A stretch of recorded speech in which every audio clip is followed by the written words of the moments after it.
এবছর নীল পুজো বাড়িতেই করলাম। হ্যালো বন্ধুরা, শুভ নীল ষষ্ঠী। সকালবেলায় স্নান করে পায়ে আলতা পরে পুজো দেব বলে রেডি হয়ে নিয়েছি। প্রত্যেক বছর বাড়িতে পুজো দেওয়ার পর মন্দিরেও যাই পুজো দিতে, এবার আর গেলাম না পুজো দিতে, বাড়িতেই পুজো করেছি। আমি তো দেখো এখন ঠাকুরের থালা বাসনগুলো পরিষ্কার করে নিয়ে এবার ঠাকুর ঘরটা একটু পরিষ্কার করছি। তারপরে আমার গোপাল সোনাকে স্নান করিয়ে একটু সাজিয়ে দিয়ে সিংহাসনে বসিয়ে দিলাম। এরপর দেখো আমার দুই বাবা কিন্তু বিশাল কাজ। ओम नमः शिवाय। ओम नमः शिवाय।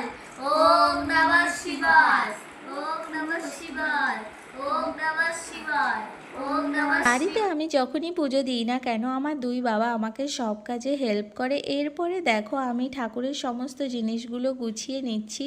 এখানে বেল রয়েছে, শশা, 5 রকমের ফল, 5 রকমের মিষ্টি, বাতাসা। এই নীল পুজোয় কিন্তু শীষালা আম দিতে হয় আর নীল বাতি ধরাতে হয়। তো দেখো আমি নীল